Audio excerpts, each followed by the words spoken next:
It's Maggie Miggins. I think it's, oh gosh, we have 1 minute to go, but you know, I love to be on time. When you have family in the military, right now we're probably late, because if you're not 10 minutes early, you're late. But we've been here waiting. And I thought it was important. First of all, everyone, thank you for coming on to our buyer seminar. Normally we give seller seminars, but what we're noticing is the amount of frustration that people are feeling with this market. And by the way, we're feeling it right along with you as well. It's been a really, really, really tough market. And I have an expectation that it will continue to be tough, at least for the next 6 months or so. Not that I have a crystal ball, but I think it could be rather difficult. So we are at 7 o'clock on the hour, and so we're going to begin. And I'm really excited to tell you tonight, besides the fact that I have women sitting all around me, because I thought it was important. Listen, I love to talk and be on camera. I get it. But sometimes I think you need to have people, you know, boots on the ground, those people that are really sitting in the trenches. And we brought our friend Matt Keane on, who does mortgages, and he'll be able to tell you as well things that are cooking. I thought it was important that we brought more people on so that they could give you a different perspective as to what's going on in the market. So Leslie, why don't we start? Matt Keane, why don't you introduce yourself and tell people a little bit about you and what you do for us and all that fun stuff. Sure, I could do that. Hi, everybody. Hello. All right, so thanks for having me on. Right, it's just us here, but everybody is watching somewhere. That's all right. I'm comfortable with whatever, you know. Okay, great. Yeah, it's whatever, right? So I'll tell you a little bit about myself. My name is Matt Keane. I work for Guaranteed Rate. I've been originating residential mortgages for the past 26 years. I think in this type of market, I think this is a very timely conversation to have, obviously, because there's low inventory, lots of buyers, and I feel that whatever I could do to position the buyers that I work with to have their offer stand out when it comes to the financing piece is what I've been focused on. So there's certain things that I implemented in January, knowing we were coming into this year, where the demand isn't going down. Like you have a lot of buyers out there still competing for houses.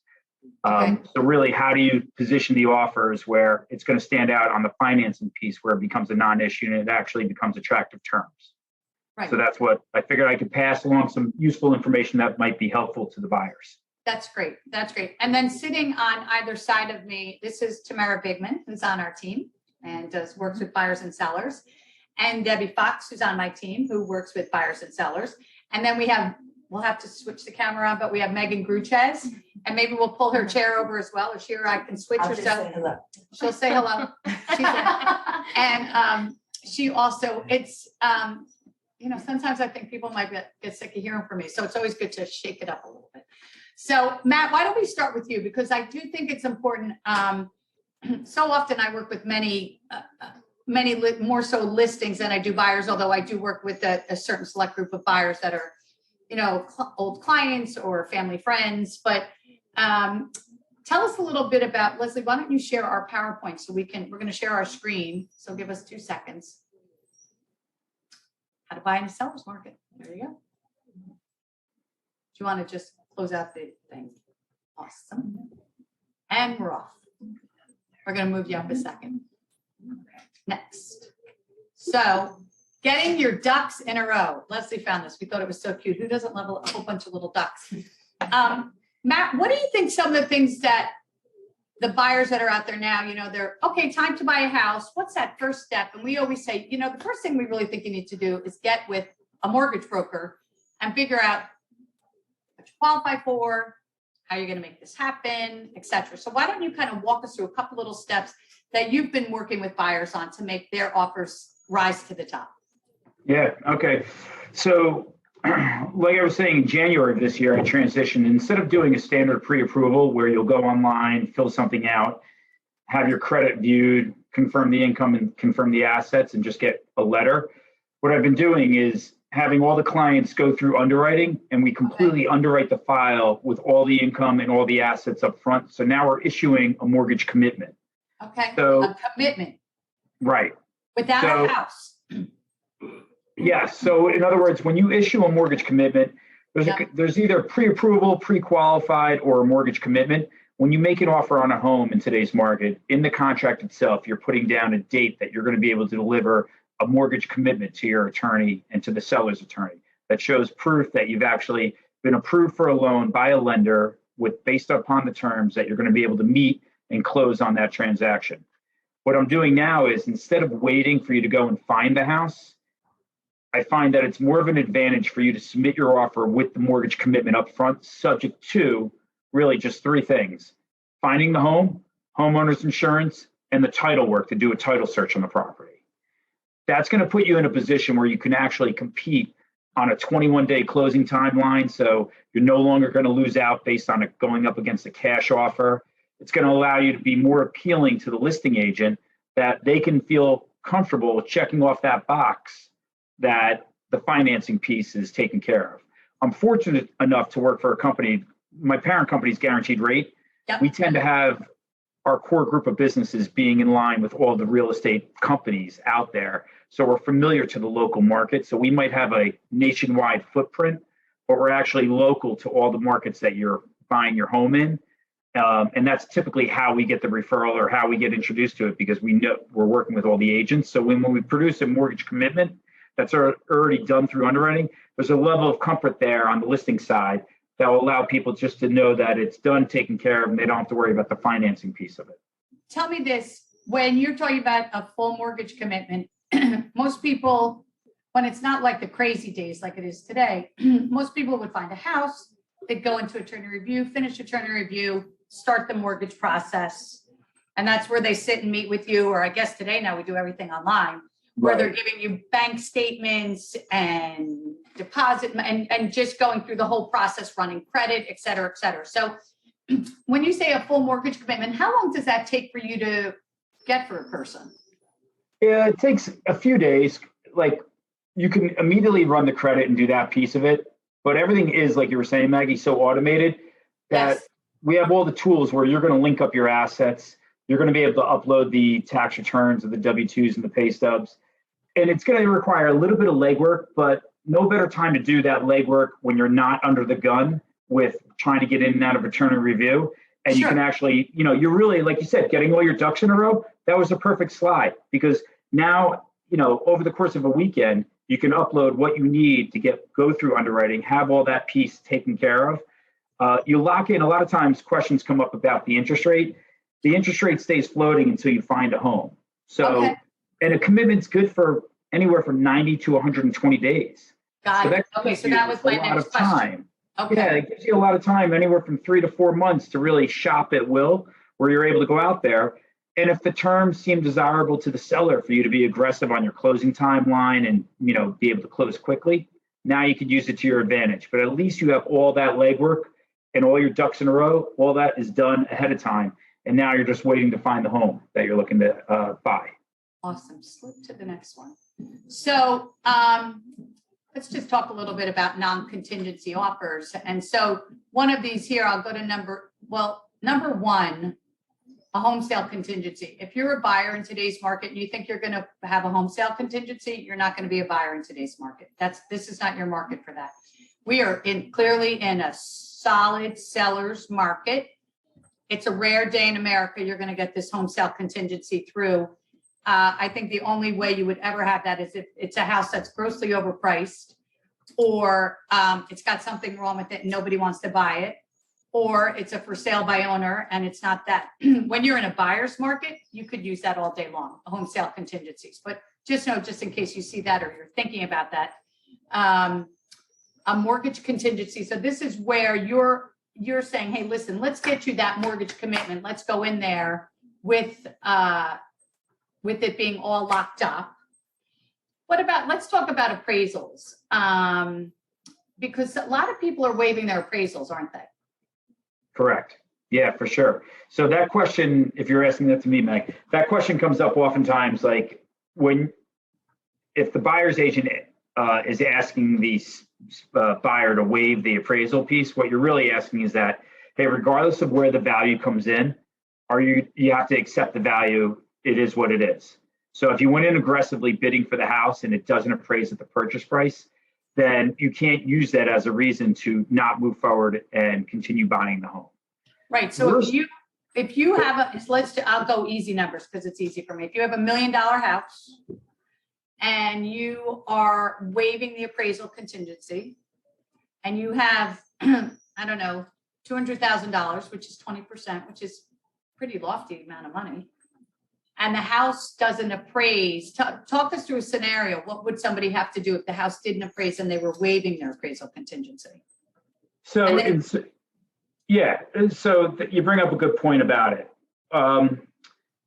You're faced with a situation where either A, you have to have a product that allows for a lower down payment, or B, you have to make up that difference.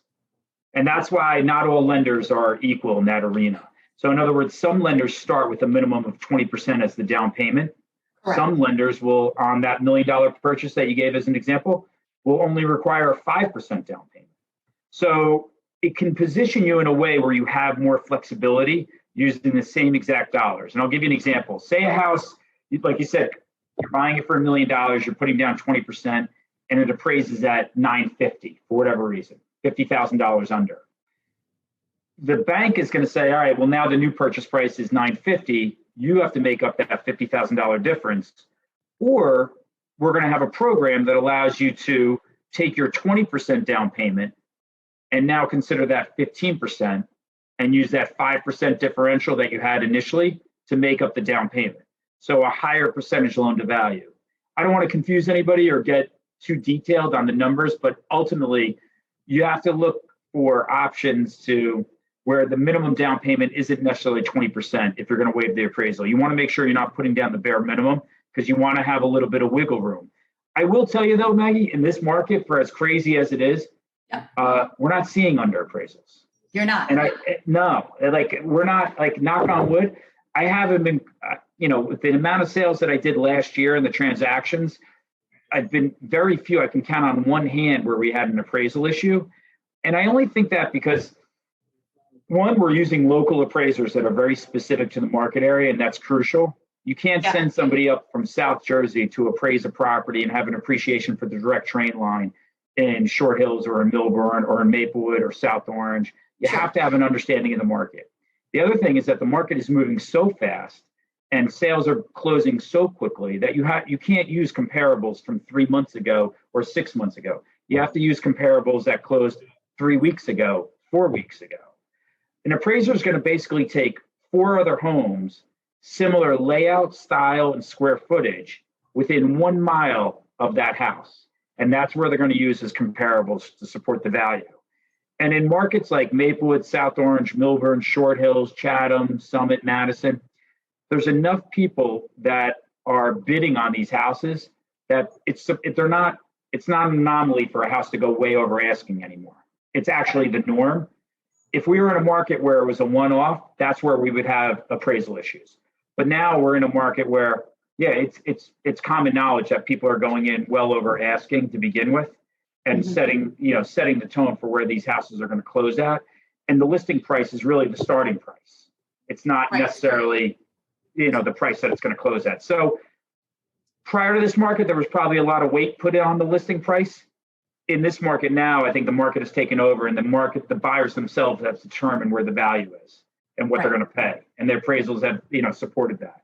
And so that always was our situation in the past. There was always the appraisers were a few months behind, but as you're saying, things are closing so quickly now that they are looking. And it's always nice to have, and real estate agents know this, and I've known this in the business 27 years. It's always nice to have great relationships with your appraisers. And I always say to people, listen, if an appraiser calls you and asks you about a house, get right back to them. The appraisers are your friends. And it's always nice to have a great relationship with them. So I think that's important. But I'm glad to hear that they're only 3 weeks out, because there's nothing more disappointing, I think, than losing out on a house. And one house, then this house say that you bid on that has 14 offers on it is setting the price for the next house, because there were still 13 buyers that didn't get that house. So they're chasing the market with you. And then all the new buyers that are coming in. And I'd like to talk to you a little bit, Matt. What are you hearing about? So somebody had said to me they thought the Fed's going to raise 0.5 point. What are you hearing? Because they really want to kind of tamper down inflation a bit. Sure. So when the Fed talks about raising rates, that immediate 0.5% rate hike that we very well might see in March, that's going to impact like your home equity loans, your car loans, your credit cards, any type of consumer debt. Okay. Mortgage rates will definitely be impacted, but it's not that rates are going to go from 3.75 to now 4.25 overnight. They're definitely trending higher, right? Okay. So they're definitely moving higher. Some of that market is already baked in, like in any market where you anticipate something that's happening down the road, they don't wait till it actually happens. Mhm. Rates have moved. I was issuing rate sheets at 299 the last week of December. We're now 7 weeks out, and I'm issuing rate sheets almost a full percentage point higher. Wow. So we're definitely solidly into the threes, right? 3.5, 3.75, 3.99. So are rates going to go higher? Absolutely. I mean, everyone can, I don't consider myself that old, but my first mortgage was what, 1997, and it was at 7 5/8. So it's all relative. I think overall, money's still incredibly cheap. Yeah. I break it down for the cost per 100,000. And this is a very simple thing that if you're sitting on your couch and you're going through Zillow or going through online listings and you're trying to figure out what your payment's going to be, for every $100,000 that you borrow, it's about $450 a month. Is that Just a for the 4% just for the loan. Is that the 4%? Is that a 4%? Yeah, it's like 3.75, somewhere in that neighborhood in the three. Like $450 is a good, easy, quick math. So if you're going to borrow $500,000, Yep. you just go 5 times 450. So that's going to give you your number of where it's going to be. And the only reason why I bring that up is when rates were at their lowest, it was probably $400 for every 100,000. Mhm. So sometimes when you say a 0.5% rate hike, sometimes that sounds a lot worse than what it actually equates to in your monthly payment. Mhm. So yes, my payment would have been $200 cheaper, but is that going to be enough for me to want to say, no, I'm not in the housing market? It's just rates were going to go up. That's it. It was inevitable. I have to make you bring up something funny. I won't tell you what year I was married, but the year I was married, my husband and I bought a house, and we were thrilled to get a 1-year ARM, which is an adjustable rate mortgage, at 7.75. We had to pay 2 points. And all we kept thinking is, we could only lock in under 10. I mean, it was like 10. And Right. we were so excited about the thought of being able to lock in under 10. So, I mean, we wrote it the way it went. So, and we made out okay. But that was the mindset then, because you were at least buying a house. And I wasn't in the market. I'm selling real estate 27 years. I wasn't in the market when they were 18%. And that's a horror story amongst itself. So I think we've been spoiled by these really low rates, eh? Yeah, 100%. I mean, overall, money's still cheap, but yes, rates are going to be going up. Rates will continue to go up throughout the year. If you can be somewhat motivated now to get out there and find something, and these are the next slide might help with making your offer stand out so you can capture in on some of these lower rates before the fall, before the summer. So you've been, these were some things that you thought about as incentives to the seller. So what you've been noticing is, one, you can offer to rent back for 60 days, right? So many of our sellers are out there saying, where am I going to go, right? So you have the buyers wanting to buy your house and lock it to a rate. You have sellers saying, but I really don't want to move till my daughter graduates in June or July or whatever it is, or I don't want to move till April. So one of the things you've been seeing, I guess, is you offer to rent back for 60 days. Is that so? So how have you been structuring that for people with the rent back? Yeah. So in a situation like that, say you go under contract in the middle of February and you're going to do a 60-day closing, which is still somewhat the norm nowadays, anywhere from 45 to 60 days. Sure. So now you're closing in the middle of April. Okay. Most loan programs, they don't require that borrower to move into the property they require you to be in the property within 60 days. So you can go to the seller and say, listen, I understand that you might not have a place to go, but right now you can capture the height of the market from the sales side of things. If you accept our offer, we'll let you rent back. Or in some cases, I've had buyers offer it to let them stay there for 2 months free as an incentive, not even rent it back. Say, hey, you know what? You could stay there for free. That brings them now out May, June. It's the middle of June. Some of these sellers have vacation homes in areas that become more desirable during the summer. That allows that family then move down the shore to their shore house. So now you just bought them another 3 months. So that seller might be in a situation of accepting an offer in mid-February and not having the pressure to find another home until the end of August. And it allows the seller to look a little bit more flexible with, hey, we'll close in 60 days if that works for you. And you know what? Stay in that works for you. And you know what? stay in the house for another 60 days because we want to stay in the city until June anyway, or anything that works. But it allows you what you're trying to do. Because what I find too, Maggie, is that when you get multiple offers on a house, and you guys can speak to this, you'll see if you get 10 offers, 3 of them are going to be very, very close in numbers and very close in terms. 7 of them are going to be in the game, but they weren't as committed to the process and didn't want the house as bad as 3 people. And 3 people are sometimes going to be very close within the same number. So then what do I got to do to give that client something other than making it about the money? It's got to be about flexibility of closing. It's got to be about the comfort level around the financing. It's got to be about the attorney that I select to work with to make sure that I'm working with a timely attorney that will get me in and out of attorney review and has a reputation for being workable with both parties on both sides. So there's different things that you try and, position yourself other than, hey, it's all about the money. Right. I like this next one too. For sellers, real estate transfer taxes in the state of New Jersey, if you're buying a house for $1 million and above, there's a mansion tax that the buyer pays for, and that's a 1% fee. So if you buy a house for $1.2 million, you're giving $12,000.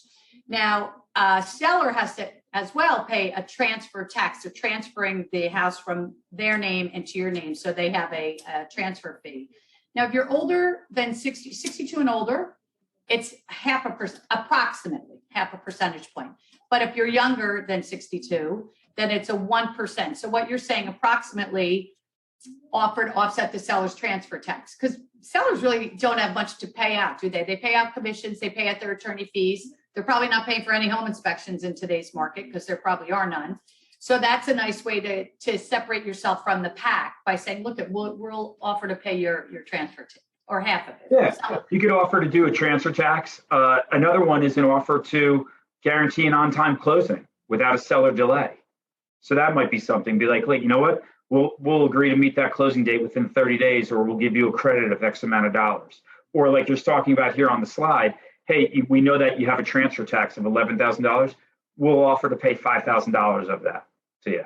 So there's all different things that you can somehow, you're really just trying to distinguish yourself as a buyer and have it be other than just about the money or the offer that you're making. Because like I said, a lot of times those offers are going to be very, very similar.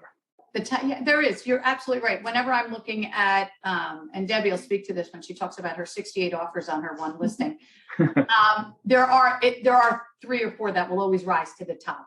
And normally what could happen is you don't know where everybody is in the process. Have they missed out on 3 or 4 other homes? Are they sick of being the bridesmaid? They want to be the bride. They're done with this. They want to get it done. He's not happy because she's not happy, and happy wife, happy life. There's all different reasons why people have to be where they want to be. Or in our neck of the woods, in our world, no 2 homes are alike. So you fall in love with something, you fall in love with the home, it finds you, you find it, and then all of a sudden it's not yours, and we can't duplicate it. So that's always a difficult piece as well. What's some unusual story that got you the winning bid that one of your buyers did? Anything like so out of the ordinary? Yeah, I think of it this way. If you're submitting, say you go through that process of having the mortgage commitment issued, I've had people now submit in the offer with their mortgage commitment and the attorney review letter, the initial draft of the attorney review letter.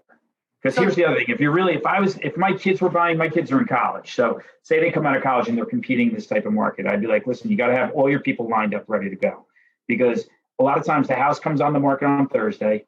Best and final is Monday or Tuesday. They select the winning bid Tuesday night, Wednesday morning. You got to get in and out of attorney review by Friday. Correct. Why run the risk of going through the weekend and letting some other offer come in directly to the attorney to knock you out and disappoint Correct. you? So you got to have all your ducks in a row, just like the slide. That slide was perfect. I have some clients having their attorney already drafted an attorney review letter going in with the offer and the mortgage commitment. So then they're getting, if they do get it accepted, now they're getting out of attorney review by Friday morning.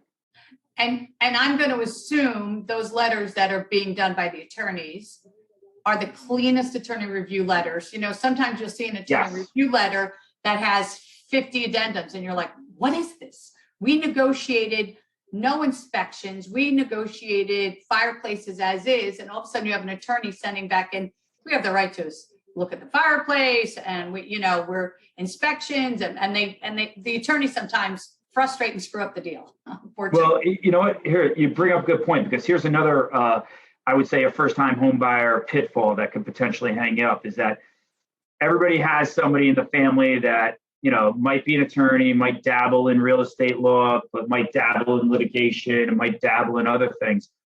In the situation, especially in a market like this, you got to go with somebody who's known, who's been closing real estate transactions on a regular basis in this type of market, because I've seen it time and time again, just sitting on the sidelines, where the transaction can't get out of attorney review higher, and it really could have gone through very cleanly, but because somebody had, like, my uncle or this or that, unless you really feel comfortable that somebody is skilled at doing this type of transaction in today's market and can move at that type of speed and responsiveness, you could be setting yourself up for disappointment. And we know relationships are everything. So in as much as we as real estate agents and brokers have our own relationships, and we know the agents that are going to take us across the finish line, and we know the agents that just get, they do what they mean and they mean what they say, and they keep everybody following the same path. You want to get across the finish line. It's the same thing with attorneys. There are attorneys that frustrate the dickens out of deals, and you're like, oh, you fool me once, shame on you. Fool me twice, shame on me. I'm not working with that person again. But I think you're right. It is important, because maybe family feels the need to protect, and they could protect you right out of buying a house. And we've seen it happen, unfortunately. And just to that point, they are starting to ask who your attorney is when you're submitting your offer, Which is really, really important. How much should your down payment be, do you think, Matt? Generally speaking, 20% is the standard. Okay. That red arrow commitment program that I'm referring to about getting everybody approved, that started when I was working with buyers putting down less than 20%, because I felt like they were being at a disadvantage presenting an offer with 5, 10, or 15%. Their credentials for their financing would come in question. So I started having my team just, let's underwrite every single one of these loans so we know a commitment's issued, so it no longer puts them in a disadvantage. Nowadays, 20% is the standard. Should you put down more? I don't think you necessarily have to. I think it helps. And, it's going to be viewed as a plus, but I don't think it's going to be a huge deciding factor unless you're really coming in heavy on the down payment, like 40, 50, 60%. Whether you're putting down 20 or 25 or 30, I think it's my impression that it's viewed all the same. We do have programs just for options, financing options. This goes back to the appraisal situation. Even if it doesn't appraise, it doesn't mean that the financing blows up. There's always competitive, and when I mean competitive, where the consumer doesn't have to sacrifice the interest rate, but you can work with a 15% down payment. You can work with a 10% down payment on some price points. I have some really high-end loans that will allow you to go up to 95% financing, even in the $2 million space. So believe it or not, very difficult, almost impossible for anybody to get that offer accepted to a certain degree, but it happens. There's some relationships out there that, it happens. Let me ask you a question. You have a first-time home buyer. They don't have 10% or 20%, or they don't have 20%. Maybe they have 10%. Are they better off getting that mortgage commitment in, so that they have that mortgage commitment in, so if they can then waive their appraisal and then don't have to worry? Like, people, especially me, if I'm opening up 15 offers and I see somebody with 10% down and I'm like, and I see somebody else that's got 20% down or waiving their mortgage and showing me bank statements. How do we get those kids to get their offers accepted that aren't putting down this much or don't have the money to put down? Well, that's what I was saying about the red arrow, like that whole loan commitment up front. That really does serve you well in that arena, because it takes a lot of the guesswork about the financing, the potential issues that can come up with that right off the table. The other thing too is, I think having the listing agent reach out to your lender.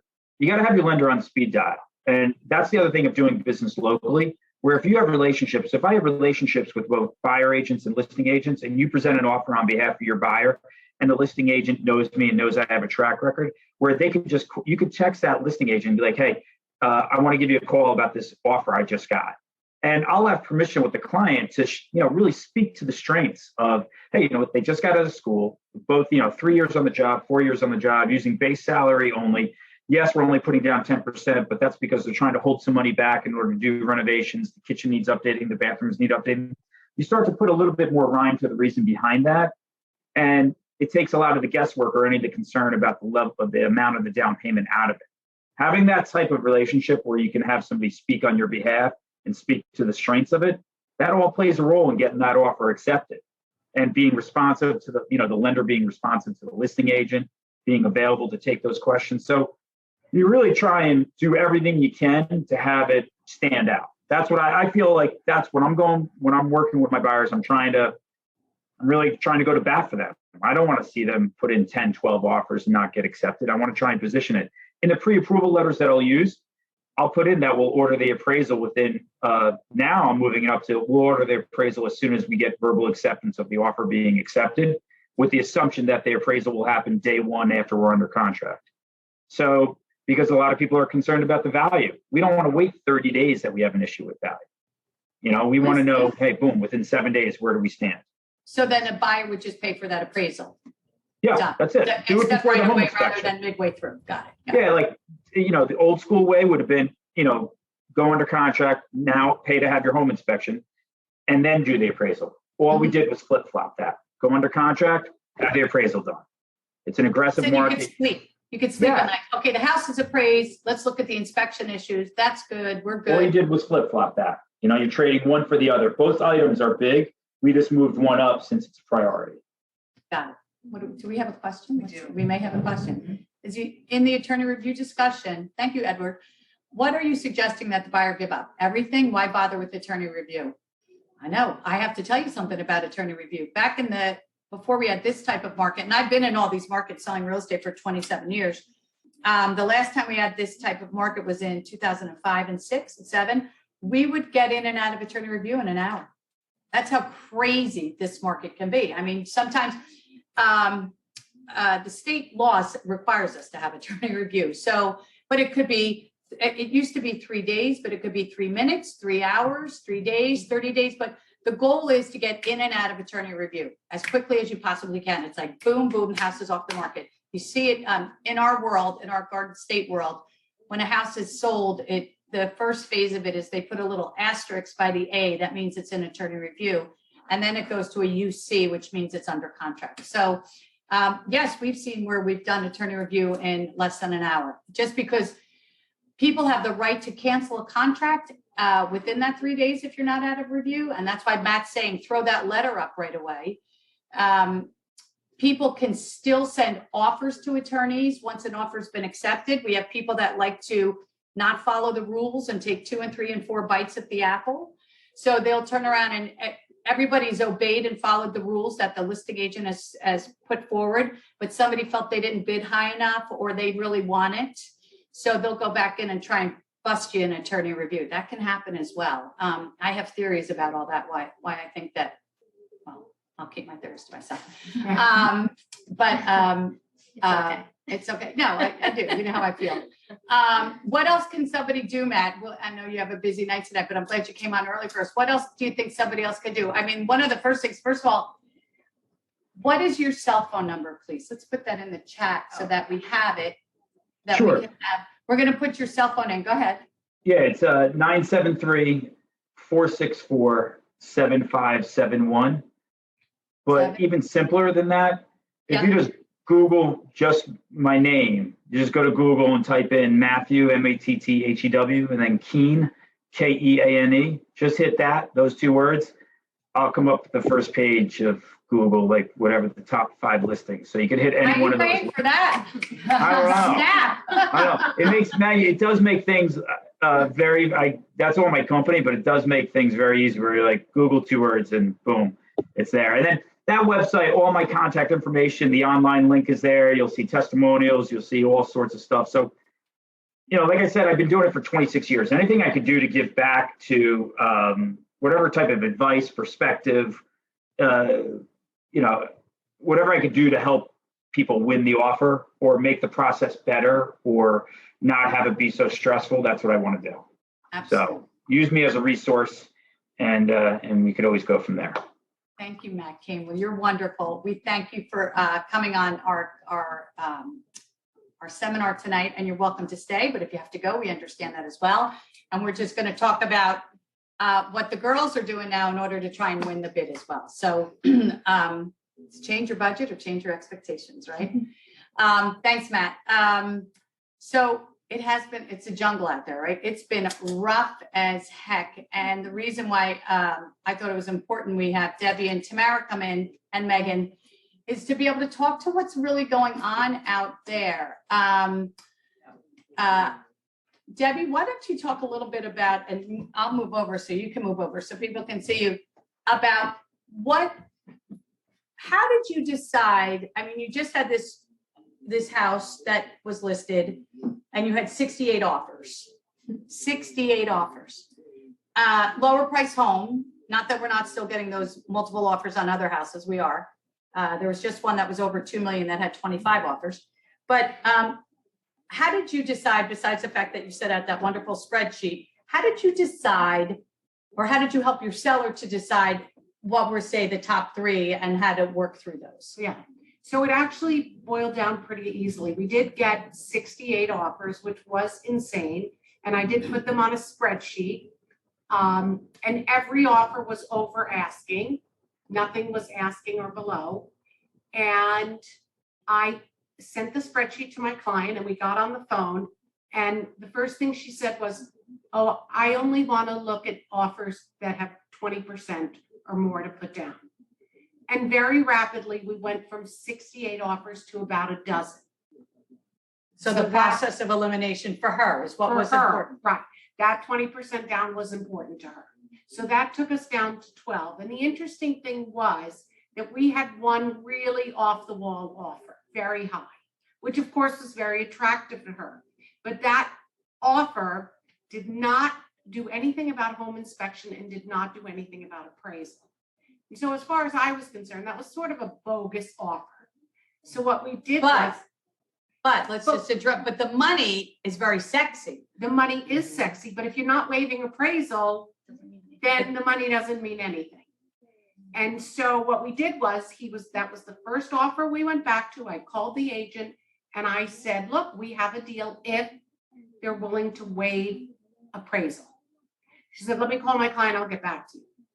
So I'm sitting and I'm waiting and I'm waiting, and other agents are reaching out to me. And so finally I said, I need to hear back from you in a half an hour. And if not, I'm going to move on to the next. And so I didn't hear back. We moved on to the next. And that was a very solid offer. It was less money considerably, but they limited home inspection. They waived appraisal. They were agreeable to everything that my client wanted. And we accepted that offer. And then about an hour later, I got a text from the original agent saying, we're going to move on. So Right. it all really worked out well. But 68 offers and I know that must be frustrating. There were 67 buyers that didn't get this house, unfortunately. And you have to wonder if those other buyers had what Matt Keane just had, a guaranteed rate, had that commitment altogether. Did any of your offers have commitments? Some of them did. They had commitments from Yes. legitimate banks, because there's also, there are some banks up there, sometimes you look at these pre-approval letters, you're like, I've never even heard of this Yes, there place. were some that I just, banks that I had never heard of, online types of loans. And a seller needs to know, if they're not willing to waive their appraisal, that could be a kick-out clause for them. If they're not willing to take home inspection issues and limit them, or maybe say the first $5,000, or for structural environmental issues only, those could be all kick-out clauses for a buyer to say, hey, listen, I don't want to buy this house then, and move on, as it were. And then all of a sudden you've lost momentum, market timing, more homes come back on. So by taking those 68 offers, getting it down to 12, and then taking the best, not even taking the highest price, which could be the sexiest offer. You're looking at that dollar figure and you're gaga. You're thinking, this is beautiful. But there's always different pieces to it as well that one must always take into consideration. So that was interesting. And you're due to close it March 10th. March 10th. Yes, we will be sending out the recording. Thank you very much. Now I'm going to go to Tamara. And by the way, both of these ladies, and Megan, you'll sneak in over here. They are in the midst of all this, working on deals. So Tamara, tell us, and one of the houses is going to come up. What have you been doing to help your buyers in order to be the winning successful bidder? Well, it's a lot of what Matt said. We're showing, a strong pre-approval if you're not getting the mortgage commitment. That's super important. And then trying to follow the guidelines that the listing agent puts out and trying to match all of those guidelines so that there's no questions, and being an extremely flexible buyer. Those are really most important. And also, we like to put together a very clean package. So we like to have it organized with all the terms, everything that we're offering. And then we like to show proof of funds so that there's no questions that if we waive the appraisal, we're going to be able to pay if it's 200,000 off or however much it is. It's not an issue. That's super important. Like Debbie said, you can't have an appraisal issue anymore in this market. And then just meeting every single term, putting down a large deposit right away. Within a day of being out of attorney review, you should be putting 10% and bringing that over to the buyer's attorney, to the seller's attorney, putting that in escrow, which if there are any issues, you will get that money back. But you have to be prepared to do all those things because then they know that you're committed. And then, of course, limiting any contingencies is most important. So every time you can check off a contingency, the better off your The better offer off is you are. in today's market. Right. And moving quickly. And they really want you to move quickly. It used to be, a standard contract says do inspections within 14 days. Then it went down to 10. Then it went down to 7. Now I'm seeing do your inspections within 5 days and reports to the seller's attorney within 5 days. They want everything done quickly. They want your mortgage commitment within 21 days. So you just have to, like Matt said, it's great to have everything ready so that when you see the house you want, you can submit that offer and make it as strong as possible. Are you still, ladies, all of you, Megan, are you all still writing love notes? Some people aren't well, it's not fully out there, but we've noticed some companies won't accept love notes anymore. Yeah. Sometimes we put in a note. Sometimes you do. Yeah. It's So- up to them if they want to read it, but it doesn't hurt to tell a little bit about yourself. Right. Or how the transaction. It's not the agent's decision who gets the house. It's the seller's decision. So you're just trying to, again, put your best foot forward. And sometimes, it's helpful that they know a little bit about you. When they know what your profession is and why you're moving here, it just makes your offer that much stronger. Right. But it matters more depending who you're buying. If it's a flip home or new construction, the builders are generally looking for just the highest price. Right. And best terms. But go ahead, Debbie. Yeah, I was going to say, who recently sold my house. Yes. I never, to this day, have not seen the buyers, never met the buyers, know nothing about them. And until that house closed, I was a little nervous because I didn't get a love letter from them. And I would have felt better. Knowing who you were Saying giving your home to. Yeah, like just that we really love your home and, this is why we want this house. Mhm. And because I didn't get that, I was nervous, to Right. be honest. You got a little nervous. That's so funny. So change your budget or change your expectations. So one of the things we wanted to talk about was, do you expand your geography? And what will $1 million, we did $1 million because it's just an easy number, but Lord knows it could be any price. But what will $1 million buy you in the different towns that we cover? So go ahead. This is a listing that's going to be coming on Oakview Terrace. This is our listing that'll be coming out probably in the next 2 weeks. It's a charming little suite, 3-bedroom, 2.5 bath for $995. It's going to go higher than that in my estimation based on the market of today. But that's something that's Milburn Short Hills, that's a walk to train, that's a Glenwood School. So that's one house set right under $1 million, and we'll see how it goes. It's a 3-bedroom and they're nice sized bedrooms. We'll see. We'll keep you all in the loop, but it's a data point. I love data points. This is something in Summit, this is Mountain Avenue in Summit. Now, this is a big 5-bedroom Victorian, right? For $10.99. You think, oh my gosh, it's a bigger house. It's on a busier street. Oakview that we just saw is at the end of, by the Arboretum. Mountain is a busy yellow lane street. So it's a busier street, but what'll happen is busier streets, you'll get more house for your money on a busier street. Keep going. Thank you. This is Maplewood. So Tamara, speak to 41 Headley Place, because you had an offer on this. This Okay. backs up to there's a little park over there in park, Maplewood, yeah. and this backs up to the park. So So yes, you have access to the park right behind the house. It's a cute, adorable house. It's been fixed up, new bathrooms, new kitchen, but it had some quirkiness to it. So the kitchen was a little bit closed off, to the family room was sort of closed off, but it was a great house.